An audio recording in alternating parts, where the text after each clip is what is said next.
We want to say good afternoon and good evening and good morning, wherever you're viewing us this time.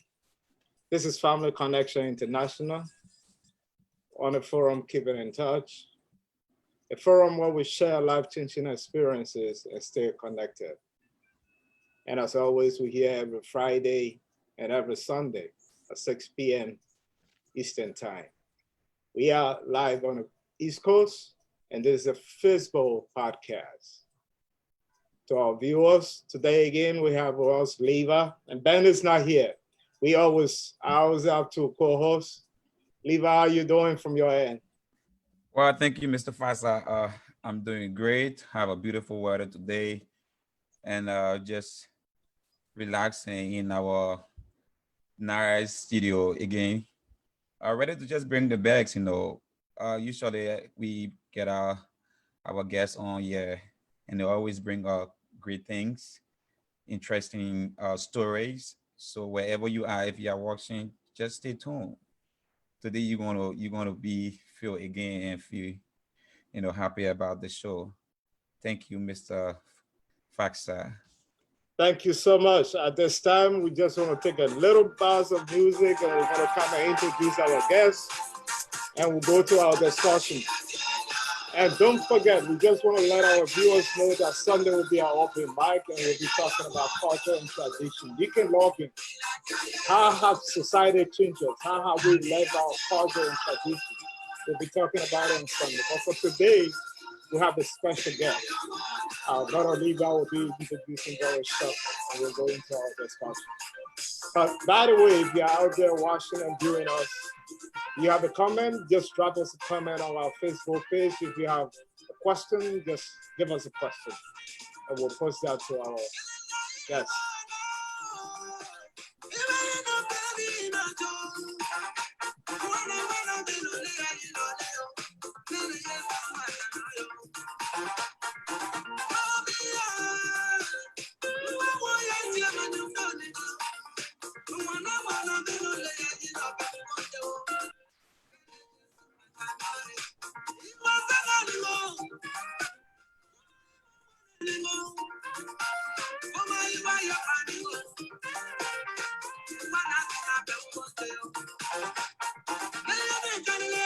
All right, we just want to load this music and go over to Liva. Liva, can you introduce our guest for tonight?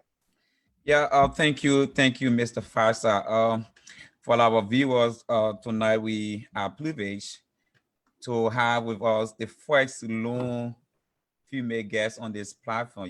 We have had guests on the female guests on this platform, but even in our general meetings.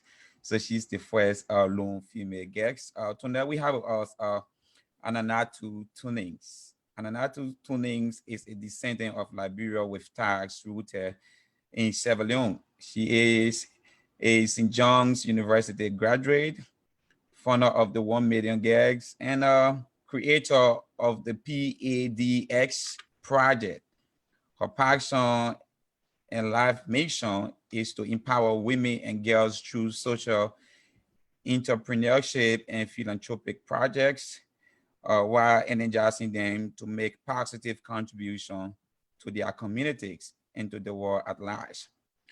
This passion quickly developed as she gave birth to a philanthropic platform that is known as Mace Liberia, New York, Mace Liberia in the USA, and Mace Africa USA first runner-up in 2010.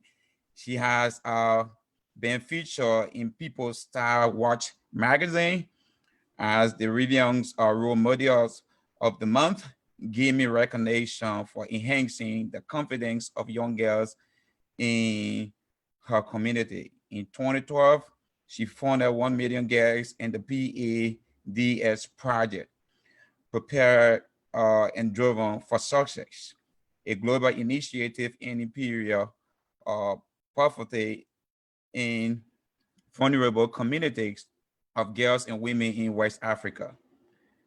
1 Million Girls and PADS were both launched in Monrovia, Liberia, supplying more than 2,000 supplies of feminine hygiene products and engaging 100 Liberian girls in empowering workshops and enriching activities in its first year of operation. Recently, Hananatu's returned to Liberia in October of 2019 to extend the mission of PAPDs by teaching girls how to sew their own reusable packs. She is an advocate for sustainable development, gender equity, and growth for women and girls living in marginalized communities around the world.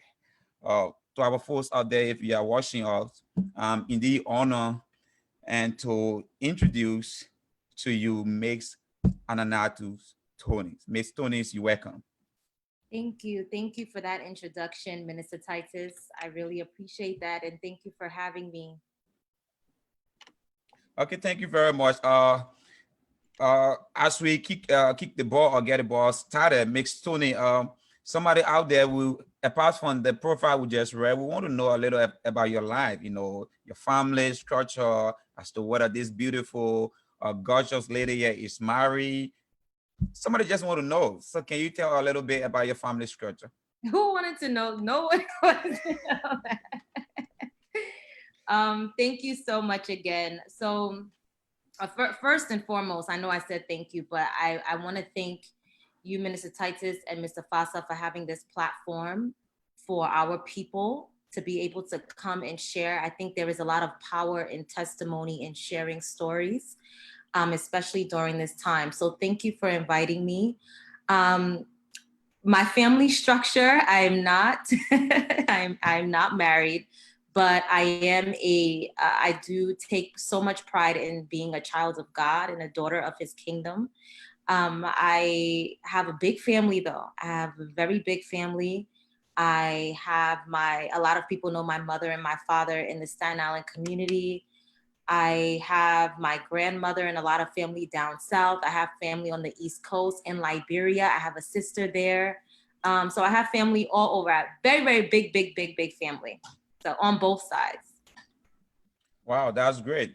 So you just said you have family all over in Liberia, yeah, in the US, and during this pandemic, you know, it's not easy. How are you managing to keep in touch with your family and the project back home? How are you just managing with this whole family stuff? So, you know, when COVID first hit us here in the US, I don't think that a lot of us were very prepared mentally. I know for me, it was very hard because with work and just with family and everything going on, it was just very hard to understand how we were going to move forward with this. I think it was only because of faith that I think I was able to see beyond the uncertainty. But I think when it comes to when things started to like move from March to April, it was my mother who had the idea to actually bring together our family from all over. Now, mind you, the matriarch of our family is it on the East Coast as well, my grandmother. So it's very important for her children, her grandchildren, her great-grandchildren to see her. So on a time like Mother's Day, even though COVID has so many negative impacts, I think one silver lining was just bringing people together virtually. So my mother had the idea a couple of times throughout the pandemic, and especially on Mother's Day, to invite our family members on Zoom. And I will be very honest, that was the first time not all, but a large percentage of our family, I'm talking about great-grandchildren, grandchildren, children, my grandmother herself, my grandmother's sister, all of us to be in one Zoom room, although we couldn't touch each other or hug each other, for her to be able to see everyone was amazing. So Zoom platform has been really, really keeping our family just like together. And I think from seeing each other periodically and praying together on Zoom and having devotion together, it brought us together, it brought us closer. My grandmother, this is very new to her. So someone had to go and get a neighbor to put the phone on, and we had to use the neighbor Zoom, but for her to see everyone was a blessing. Wow, indeed, it was a blessing. Yes. Okay, folks, if you following us, the number to participate is 646-600-0793. What a fact, sir. Thank you so much, Brother Levi. Sister Hananatu, let's look at your journey from Miss Liberia, New York, to Miss Liberia, USA, to Miss Africa, USA first runner-up. Can you take us through, how was that like for a young woman to go through these different stages? Okay, so on these bigger platforms. Okay, I'm gonna try to remember, Mr. Fasa, because this was 12 years ago. No, just give us, because what we're trying to do here is the young girls that are out there may see as a role model. You are able to go through different platforms, those different stages, and you are able to come at the top and at the second. Okay. How were you able to navigate those stages? Yeah. So first I did the Miss Liberia New York pageant. I don't know if anyone watching is aware, but the way the Miss Liberia in the US pageant is structured is very similar to Miss USA or Miss America, where you have to win your state pageant. So I had to do Miss Liberia New York. And then a week later, I went to Miss Liberia in the US in Philadelphia, where I contested against other state queens that were there. But I will say that I did not always want to do pageants. I think the only reason why, thinking back 12 years ago, the only reason why I initially did the pageant was because I was told that they needed more women. They needed just more women. So I didn't even, at that time, I didn't really understand who I was. I was still finding myself. I think I was about 20, 21 years old. I don't even think I hit 21 yet. So I was still trying to figure out what I wanted to do, but I knew that there was something in me. And I always had a thing for public speaking. But at the time, I remember like not even knowing what my talent would be. I think I told someone that I was gonna dance, and I'm not really a dancer. So I was really trying to figure out what to do. But as God would have it, I did the pageant, and I went on to Miss Liberia in the US. One of the most amazing, phenomenal times of my life to this date. The Liberian women called LUWEEP in Philadelphia, they do the Miss Liberia in the US pageant. It stands for Liberian United Women in Progress. Those instantly became my Liberian mothers, second mothers. And I had other young women who were there, and I became friends with them. To this day, I speak to about 75% of the contestants of the Miss Liberia in the US '08 pageant. One of them is actually my sister in Christ. And then from there, all the doors opened. The moment I became Miss Liberia in the US, my platform at the time was freedom of cultural expression. And at the time, I didn't even travel to Liberia yet. I did not have my organization, 1 Million Girls. I was just really just taking everything in. I was in college. I was not at St. John's University then. I actually, right after graduating high school in Staten Island, I went straight to Miami for college. And I went to Barry University. So as Miss Liberia in the US, I spent a lot of my time in Florida. Then yeah. That's great. What we want to draw here tonight is, if any young girl watching you and want to maybe contest in some of these stages, what do they need to have as a young girl to go through the stages? To be a Miss Liberia pageant queen. Yep. Or maybe to go to become to become a queen for any of these stages and whatever. What is required? So there was one ingredient that, I don't know, I think I mentioned earlier that I never thought I would do Miss Liberia in New York, let alone Miss Liberia in the US, let alone any pageant. I'm 5 feet. I never thought that I would be a pageant queen, because a lot of the pageants contestants, as you see on television, they're tall. So, but one thing I had was confidence. That's the number one ingredient. There's a difference between being arrogant and and being confident. When you're confident in yourself, you don't let your height or your age or anything get in the way of you doing something. So although I wasn't fully prepared for the Miss Liberia New York pageant that night, I had confidence. So for any young girl watching, whether you're in Liberia, I mentor a lot of Liberian girls, and I tell them the same thing. You have to have confidence. So you cannot let people tell you what you can or cannot do. You cannot, there are gonna be people who do not want you to win. You cannot look at those people. And that's for anyone. And I've learned that in the past 10 years, like there are people that just do not want to see you win. You have to have the confidence in the community and the people to just push you forward. So you have to focus on the people who actually want you to win. I also coach pageant girls as an adult. And the number one thing I ask them when they come and ask for coaching is, do you want to win? If you tell me you want to be first runner up, we will work to be first runner up. If you want to be a winner, we'll work to be a winner. But in any case, you have to have confidence in yourself, in who you are. That's great. I know for sure that confidence is very important in whatever you do, because you cannot defeat yourself. You should always go for the higher calling, or maybe go for the first place. maybe in politics, politicians would say a fallback position could be something else, but always aim very high. Always. I don't know, pageant, I'm not a female. Does it go with people who model? Maybe you got to know how to wear some high heel shoes, you know, because you got some talent and this kind of stuff. What is required? That's a good question, Mr. Fasa. And when I sit with young girls, I always tell them, so the perception of a pageant, and I don't do pageants anymore, but the perception of it is for you to be a beauty queen. And then that asks the question, like, so what does beauty look like? But for me, I always tell people, when you're doing a pageant, I do scholarship pageants. They're not really fully beauty pageants, right? Mm-hmm. But I don't think you should go in there thinking to yourself, okay, this is how I should look. I always tell women who want to do pageants, you got to have your platform together. The number one thing in a pageant is to know what you stand for.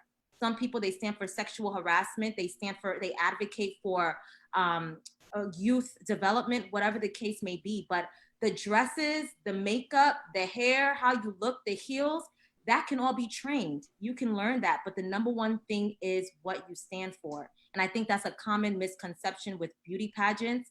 People think it's all about how you look. No, many pageants actually, I don't know if you know Mr. Fasa and Minister Titus, but they've done away with the swimsuit competition. There is no more swimsuit competition. It takes away from the pageant itself. It is about how you present yourself. It is about, do you know what the President of the United States stands for? Do you know who George Weah is? What are you fighting for girls in Liberia? Those are things that matter when you're doing a pageant. And those are things that actually helped me to grow as an individual. So I really want to give a shout out to Louis and the Miss Liberia in the US pageant. They've helped me to grow as a young descendant of Liberia. I know you came out from Miss Liberia, New York, but I don't know. I've been in New York a little over 5 going to 8 years, but I haven't heard about it. What is going on? Is that still been provided for young girls in New York to follow your trend? I'm not really sure. I'm not one of the organizers, but I do know that if there's a New York pageant queen who decides, because you don't have to win a pageant, you can actually apply to the Miss Liberia in the US pageant on your own. So the director of the Miss Liberia in the US pageant, if there is a New York queen, then I sometimes volunteer my time to help prepare the queen for the pageant. Thank you so much. We got a lot to talk tonight. We'll be looking at some of your projects. Leva. Wow. Thank you very much. That's inspiring. There's this side of this whole beauty pageant stuff, you know. A lot of people think that it's kind of immoral, the way some people dress and the way they show their bodies, you know. Mm-hmm. So they feel that most of our Christian girls, church-going girls, or religious people feel that, you know, it's kind of immoral. They don't want to partake in it. What have you to say about that? I think that goes back to what I was even saying earlier, the misconception of pageants. So the Miss Liberia in the US pageant, I'm so happy you asked that question, Minister Titus. It is a scholarship pageant. The winner of the pageant gets, I believe, I forget how much they get towards their scholarship for school, but they also get a trip to Liberia to carry out their mission. So the pageant is not about showing your body. It is not about showing your shape. Although, yes, there are some pageants that do have certain categories to show your athleticism, if that's a word, but it's not about your body. It's not about that. It's about how you are able to present yourself. So even religiously or spiritually in the word, women and young women are called to dress modestly, you know, to dress with modesty. I think with the scholarship pageants that I know, it is about modesty. It is about grace. It is about how you're able to articulate and communicate. So as a woman, I see a lot of parallels with the word. So yeah, and I've grown a lot in the pageant, you know. I don't believe in the swimsuit part. It takes away to me from the pageant. And for me as a woman, if you're judging me, I don't want to be judged on how I look, how my body looks, but on how I speak and how I present myself. Well. You don't want to be judged based upon your physical appearance, probably, but your intelligence. Right. Okay, thank you very much. It brings me to another question. Do you have any success story? You've been doing scholarship projects, and most of those that partake, I know they are all young girls. Have there been any time where some of them were fortunate to have won the pageant to obtain scholarships? You mean the younger girls I mentor, Yeah, or yeah, those that you mentor and went through these scholarship pageant. the young women that I've mentored? Very few have wanted to do pageants. Okay. So a lot of the women I mentor, they are social entrepreneurs. They want to do. There's a young woman in Liberia right now. Her name is Joyce Nimlet. She is like my mini me. She has taken over the entire 1 Million Girls Pass project in Liberia, and she's doing her own thing. So a lot of the young women I mentor, they're not really into pageants, but I know a lot of young women who have gone on to doing the pageants. Even if they didn't win, they're still carrying out their own missions in Liberia. All right. Thank you very much. Before I go over to my colleague, Brother Faxa, in your profile, you are the founder of the 1 Million Girls. 1 Million Girls. What is about that program? Right. So the 1 Million Girls project, I started in 2010, 2012. I launched it in Liberia at the BW Harris High School. But 1 Million Girls is pretty much an organization that's created to educate, energize, and empower girls around the globe, starting with Liberia. So the number one project that we do under 1 Million Girls, we have a lot of different projects. One of them, the main one that we do, is called the PADS Project, which stands for Prepared and Driven for Success. When I was a senior in college at St. John's University, I found out that a lot of girls in countries in Africa, around the world, including Liberia, were missing out on days of school because they didn't have a pad to help them during menstruation. I could not believe it. And this was right after Miss Africa USA. So what I did was I started 1 Million Girls, the 1 Million Girls Pass Project, before becoming a member of Christ Assembly Lutheran Church. And this is why Christ Assembly Lutheran Church will always have this the center of my heart. I went to Christ Assembly right before going to Liberia. They were a part of raising money for me to actually travel to go to Liberia.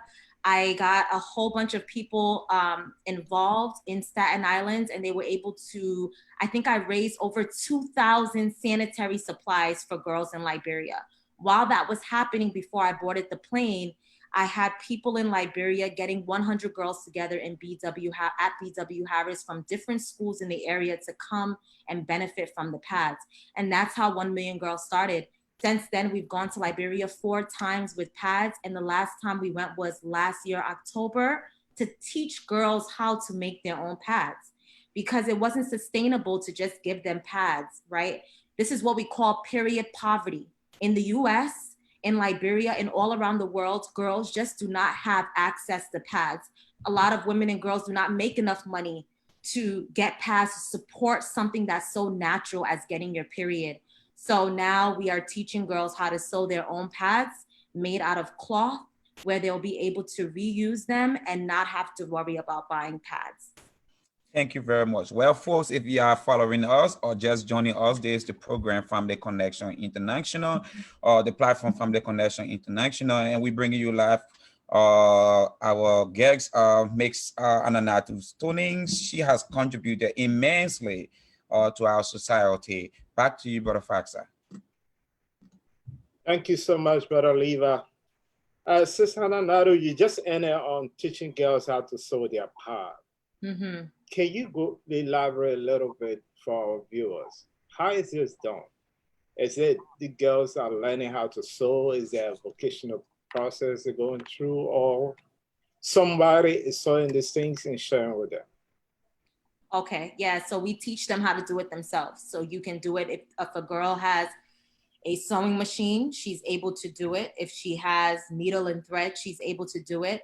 But the point of teaching a girl, what I do is I think about a girl who has absolutely nothing. She only has the things in her household. Majority of women have needle and thread. So, and cloth and tissue, not tissue, and toweling. So what I do is when I went to Liberia last year, I was able to connect with one of my friends there who has an organization called Just a Girl. And she has a vocational program, Mr. Fasa, where her girls already have sewing machines. They learn how to sew. So I was able to go with my materials here and teach them how to do the pads. They learn it right away. A lot of the girls in Liberia, they already know how to sew. It's just a skill that they have. And if they don't, we can teach them. But I literally show them what to do, how to do it. Just a few weeks ago, I did a virtual training with Joyce Nimley in Liberia. Her and myself, because she's an expert now, we did a training like this, just like how it would be in Zoom, but we did it through a platform called StreamYard, where she was in Liberia in her house. I was right here in New York, and we taught people from Bangladesh, Pakistan, Malaysia, how to do the pad. So it's something that we teach in person and can be taught virtually.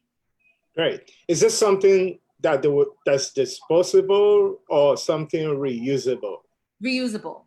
Because the disposable pads, we do give it to, so I know the thought of a reusable pad, it can't be captured right away. No, not at all. So, and also because we have to think about where we are. For example, me being at the age of 21, hearing that girls did not have access to pads in schools, I couldn't grasp that. Why? Because I can get a pad now if I wanted to. Like I can have one in my purse. So that in itself was a concept I had to be empathetic about. I had to put myself in their shoes. The same way how we don't really grasp how can a pad be reused. So I actually learned how to make reusable pads from an American woman on YouTube. This happens right here in the States.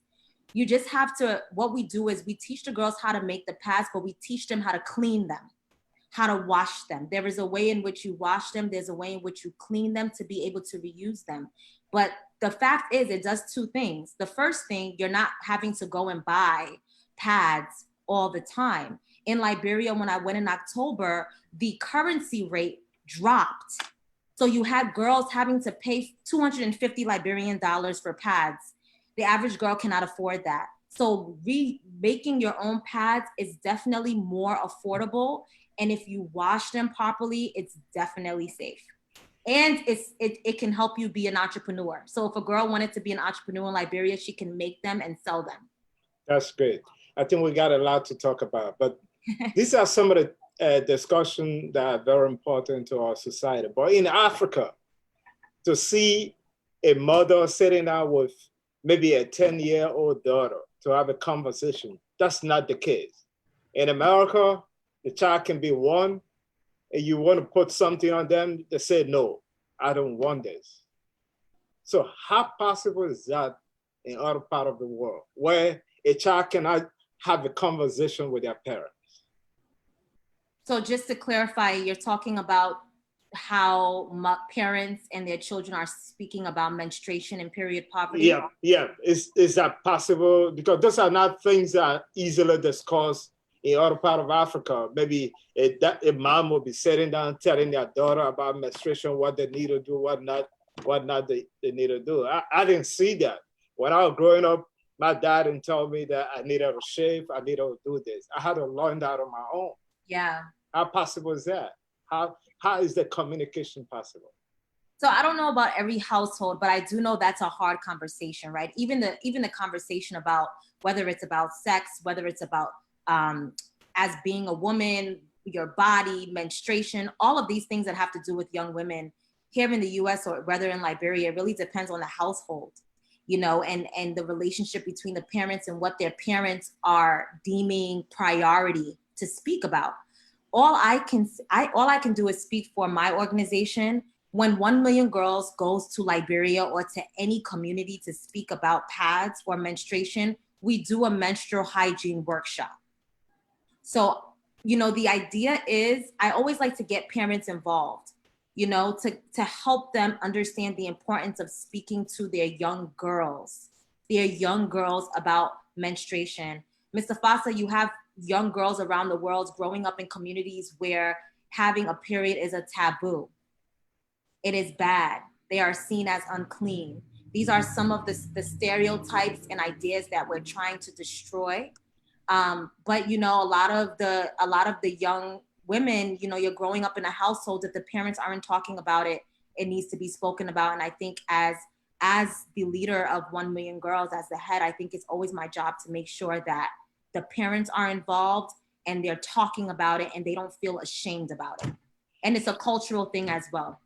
Thank you so much. This is Family Connection International on the forum, keeping in touch. Leva, do we have any comment, anything from your end? What's going on? Oh, well, on our Facebook, we just get people monitoring, and I think they enjoy the program. They kept on following us.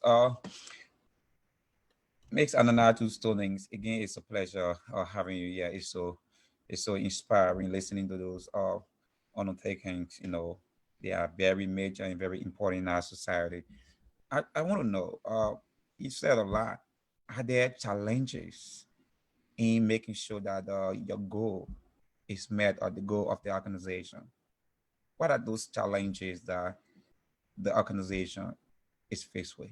Because somebody going to say, oh, maybe everything is on silver or platter and everything is okay. Probably they might even start joshing, or maybe her parents are rich, you know, to do all of these things. What are the challenges the organization is faced with?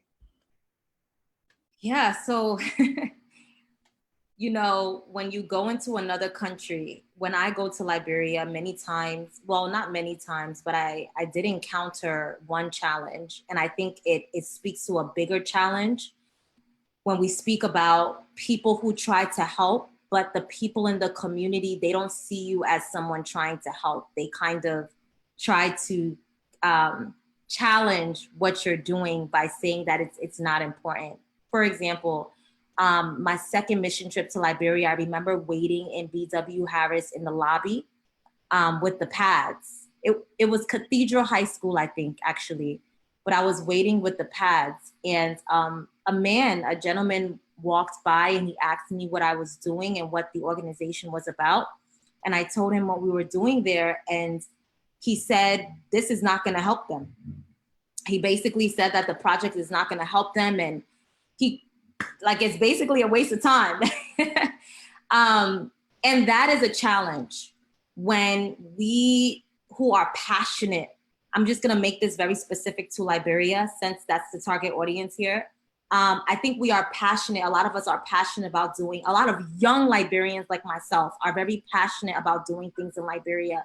But when we encounter negativity, that becomes a challenge. We go there with the intention of partnering with other organizations, with the intention of learning, but you know, we sometimes meet animosity and negativity, and that can be a challenge. So I think if we learn to kind of just to work together, I understand at that moment there was a cultural barrier and also different barriers during that time. Maybe to him it didn't matter, but he didn't understand why to these girls it did. So I kind of had to push through that.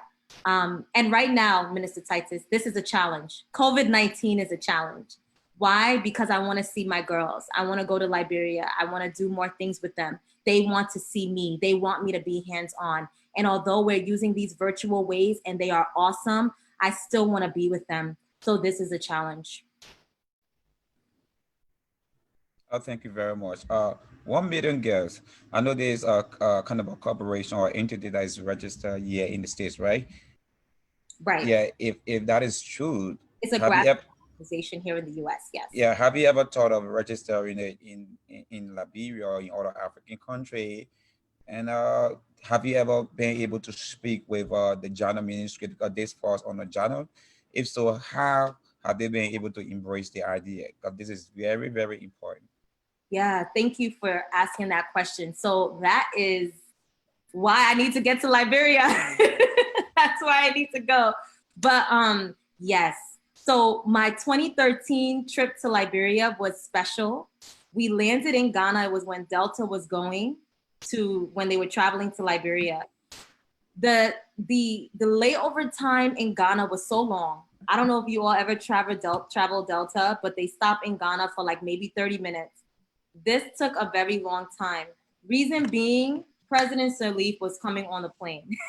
So she came on the flight, and during the flight, she was able to go around and, you know, talk to people and meet people. It was during that time that I was able to meet her and her associates who were with her, and I did get a few business cards. So that was good. But right now, since my mentee has decided to do 1 Million Girls in Liberia, the goal is for me to go there and be able to register the organization and get governmental support. So yes. Okay, thank you very much. Finally, before I turn the platform over to my colleague, I just want to know, right? There's a very sensitive topic. It has to do with tradition. It has to do with culture. Because in some culture, you don't just have this kind of a conversation easily. In the works, you know, people might be able to do that. With your experience, with the tasks that you have at hand, what is the best age or stage to be able to educate a girl child about menstruation? Right away. Not when they're 5. But so I think that has to do with knowing when girls at on average get their periods. You can get your period at the age of 9. Very early age, but it's true. So for me, I'm not yet a mother, and I can't speak for every mother or father, but I will say that based on what I know and what I'm learning about menstruation and about young women and about self-esteem and empowerment, it's good to have these conversations with your daughter, perhaps when, you know, not adolescent, because I think that's like 11, 12, but I would say 7, 8 years old. Children today are beginning to speak. They grasp information at the age of 5. So you know your child. Every child is different, but I would say around 7, 8. Again, I've heard and I've seen youngest age so far that I know is 9. And some women can even say they've gotten theirs earlier. Thank you very much. Minister Titus, this conversation, it doesn't even, I just want to say one thing. It doesn't have to be a hardcore conversation, right? It can be, if you have a daughter or a young daughter, it can be a conversation that just maybe you started off very light. Maybe you take your child out for ice cream or something and you just kind of talk to them, you know, about maybe changes in the body or things that they may experience, because we don't want them to get, you know how kids can be, you know, but it doesn't have to be how you would communicate to a 12-year-old is very much different than an 8-year-old. So it doesn't have to be so hardcore, but a light conversation. Thank you very much. Well, folks, for those that are just joining us, this is Family Connection International, and we are on the program Keeping in Touch. Today we have with us Makes Hananatu Tunis. If you want to participate in this program, you could drop all your texts or you call the number 646-600-0793. Back to you, Mr. Fasa. Thank you so much, Leva. Hananatu, I want us to look at this issue of your passion empowering women and girls through social entrepreneurship. Yeah. I think you did mention something like that. Can you give us some detail of what are those social entrepreneurship that women are involved in at this time? Well, for me, I consider myself to be a social entrepreneur. Social entrepreneur is someone who uses business entrepreneur tactics and strategies and applies it to a social issue. That's all it is. So like there are a lot of my colleagues, some people, they may not be into ending period poverty, but they are advocates against sexual harassment. That is a social issue. Now, when you apply the business tactics and strategies and just the way for-profits run to a social issue, you become a social entrepreneur. For me, I want to train up young women to not only be people who speak and advocate for social issues, but they start organizations and businesses that inform those social issues and that allow people to come a part of that. Being a social entrepreneur, you can fundraise, you know, you can formulate a business plan, you can pitch to people. Like right now, if you both were a panel, I would want my mentees to be able to pitch to you all what their business idea is, what their social issue is, and how can you support. So I think it's very important. And when you're teaching a young woman how to be a social entrepreneur, just think about a young woman in I don't know, waterside in Liberia. When you're teaching, and when you're even telling a girl that they can be a social entrepreneur, they could be a micro entrepreneur and be able to be a businesswoman, you're already enhancing their self-esteem, not only as a woman, but as a person. You've told them that no matter what is going on around you, you can be a business person. Like, you can pitch to George Weah about what you're doing. Absolutely. So I think that is my goal, to be able to advance a nation of young women who are just very much in tune with themselves and empowered to really make change. That's great. I know this may not be on the issue of the topic, but it's a social issue. Yes. What do you make of what is going on around us here today? You see demonstration from east to west across the United States. I know I could relate this back to Liberia. Even in Liberia, you find somebody being against another person because he's Madingo and the other one is Kisi. Right. Unless the other one is Loma. And if you follow the Lebron Civil War, people were executed because they were crown or maybe some Madingo. Is that different from what is happening in America where people are saying Black Lives Matter? So the Black Lives Matter movement, the question you're asking is it the same as saying all, like, this tribe's lives matter, this tribe's the lives of this tribe don't matter? Is that what you're saying? Yeah, what we're trying to draw here is, like, in America, you find out that they're white privilege. We all know that. We all live here. We see that. Yes. We cannot argue that. That's real. But we're taking us back to Liberia, where we ourselves are against another somebody. How can you accuse me of being a Madingo if I did not choose to be a Madingo? I was born Madingo. Accuse you of being a certain tribe if in fact you never had a choice of being born into that tribe. Yeah. How can we resolve these issues? So the Black Lives Matter issue in the United States. So I was born here. My parents were born in Liberia, so I believe I'm first generation here. But what I see here and what I know of what has happened in Liberia and what I see here, you probably can make some parallels. But honestly, I think it may be kind of different. I think Black people here, we've been oppressed for so long, and I think with everything going on, people are using this time to really speak up. But just because I say Black Lives Matter, it doesn't mean that all the lives don't matter, right? I don't know if you heard the analogy of someone saying, if all homes were here, you have all houses in the community, but one house is on fire. That fire needs to be everyone needs to pay attention to that fire. The fact is, Mr. Fasa, we are seeing people, Black and brown people, being killed, not he say, she say, in front of our eyes. That's a problem.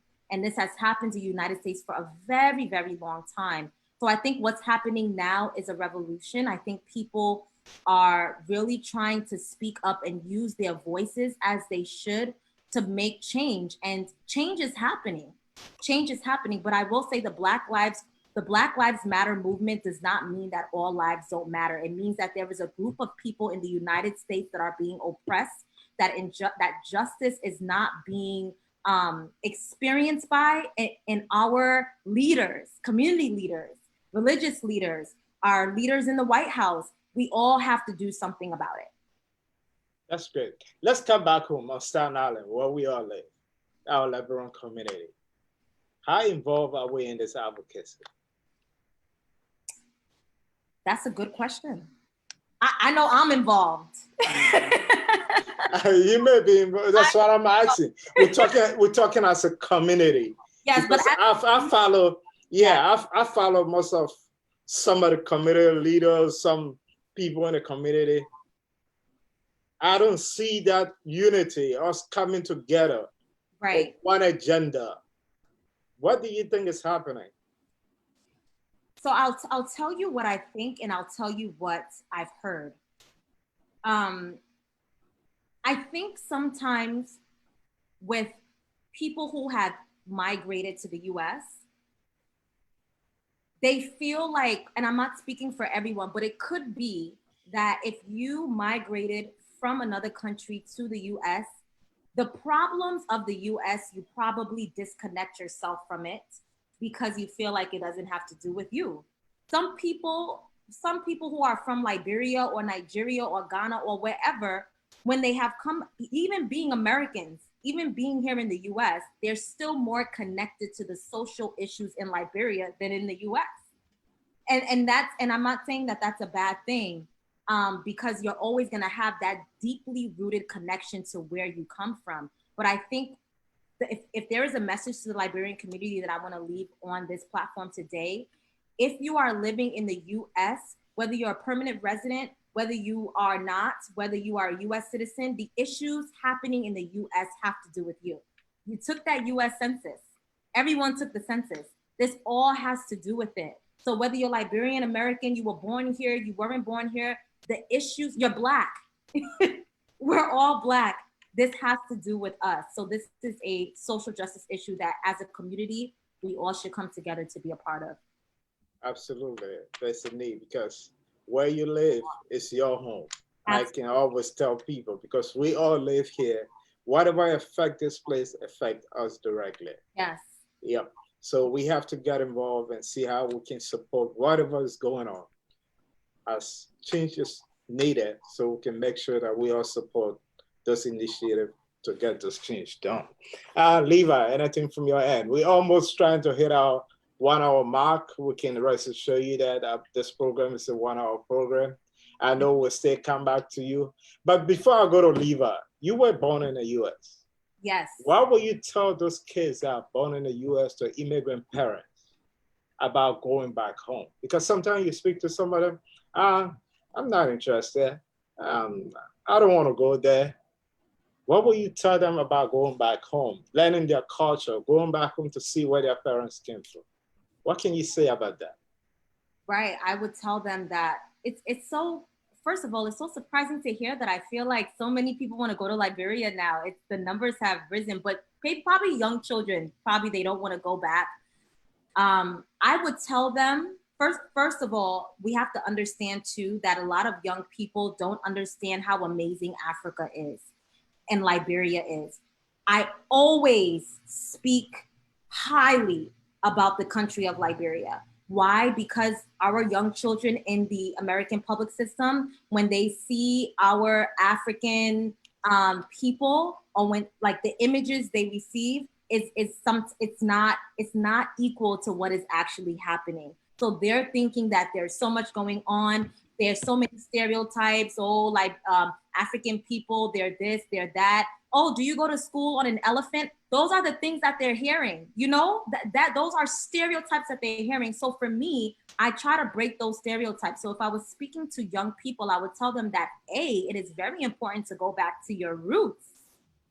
When I went back to Liberia, it was a culture shock for me. But then I was like, it really made me feel more Liberian. It made me feel like, wow, like I'm actually here where my great-grandmother lived here, my grandmother lived here, my mother lived here, my father lived here. It gave me a sense of purpose.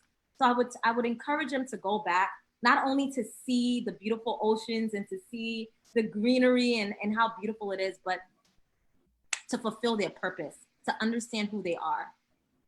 Levi? Yes. Thank you very much, Ms. Tunings. Before I let you go, right? Because we know time is running, it's not our friend. But there's this thing as an advocate in Liberia, in other part of Africa, the issue of rape is on the rampage, especially rape for younger women or smaller girls. You know, is a kind of an issue that is heartbreaking. It's disturbing to talk about it. We read these news all over the internet, on the TV, and in the magazines, as well as newspaper. As an advocate, especially for women and girls, you know, living in marginalized community and around the globe, what's your take on this? The issue of, and I'm going to try to make this very short, but this is an issue that I could speak about for way longer than an hour. I'm very passionate about sexual harassment and rape. As a matter of fact, when I went to Liberia and I saw the billboards about rape, I already knew that this was an issue, a serious issue in Liberia and around the world. I think this is where my women empowerment hat comes on. And I think this is a great way for me to wrap up what I wanted to say about 1 million girls. Ending period poverty is a part of a larger conversation about girl empowerment. Sexual harassment is a part of a larger conversation about gender equality. United Nations has 17 goals that they need to be fulfilled globally by the world by 2030. Liberia sits on the seat of the United Nations. We all came up with these goals. Goal number 5 speaks about gender equality.